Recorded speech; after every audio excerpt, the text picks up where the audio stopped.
Hello everyone, and today's video I'm going to be telling you my top 15 most hyped coasters for California, as I will be going there in 2 weeks. Just so you know, the parks I'll be visiting will be the 2 Disney parks, Universal, Six Flags, Magic Mountain, SeaWorld, and I think I mentioned them all. Did I mention Universal? I think I did. Not very far, there we go. Remembered it then. So Hollywood Drift would be in the top 3 most hyped coasters, but I'm not convinced it's going to be open.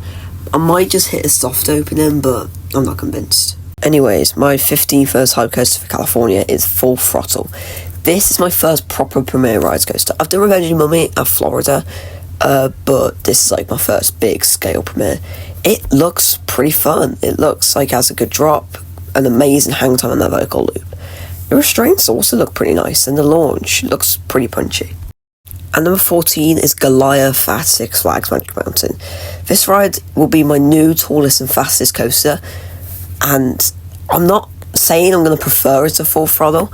However, though, I think it does look pretty fun, and I am really interested to see what it's like. That's why I prefer Full Throttle, because it actually does look pretty fun. People just say it's boring, but, well, we'll have to wait and see. At number 13 is the Incredicoaster. Once again, I'm not too sure if I prefer it to Full Throttle. I might not even prefer it to Goliath. But I've wanted to ride this coaster for so long, I just had to put it above those two. And to be fair, it does still look pretty fun.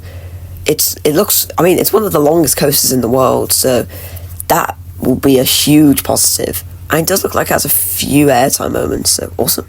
At number 12 is Electric Eel at SeaWorld San Diego. Once again, I don't think this coaster will be better than Full Throttle, possibly.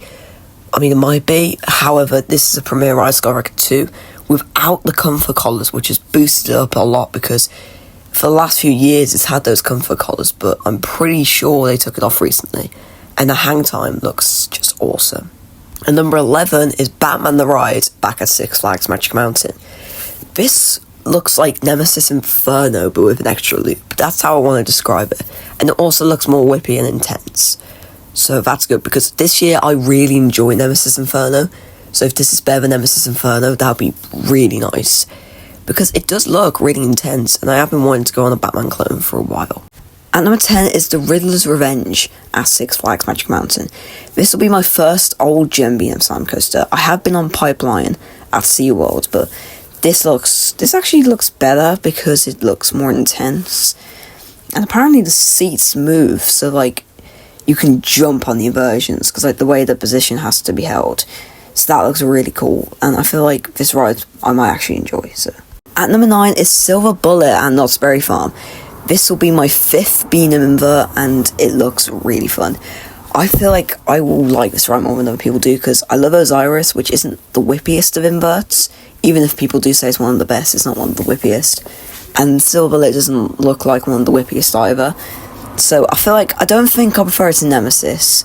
Maybe, but I don't think I prefer it to that, to be fair. And number 8 is Emperor at SeaWorld San Diego. I don't know if this ride will be better than Silver Bullet, but the fact that the only other dive coaster I've done is Oblivion will probably make me love this ride, because Oblivion's a drop and a turn, even if that drop is great and the ride is really good.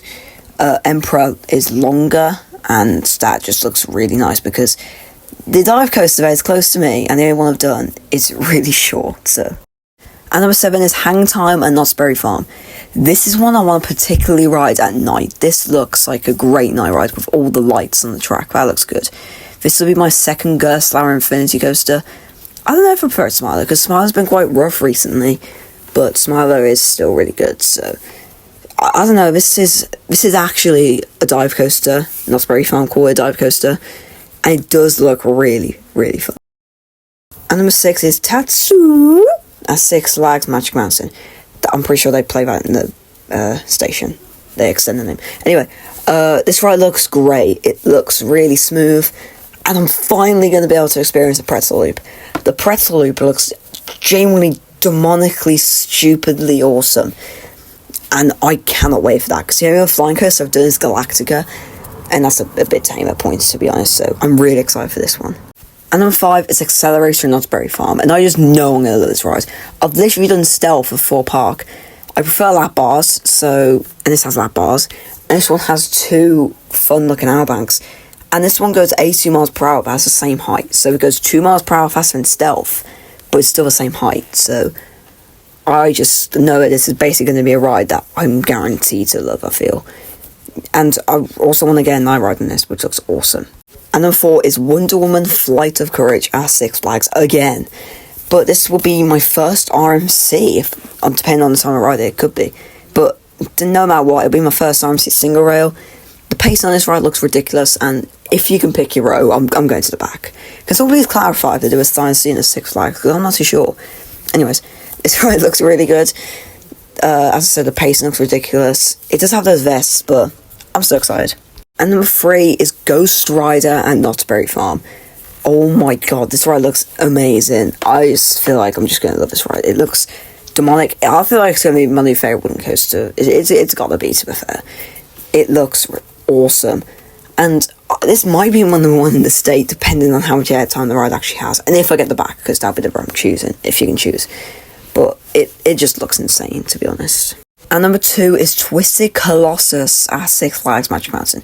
This will be my first RMC iBox coaster, and it just looks amazing. I mean, I do want a jewel, I'm praying for a jewel, but I just know I won't get one, because Six Flags apparently doesn't do too well with operating this ride.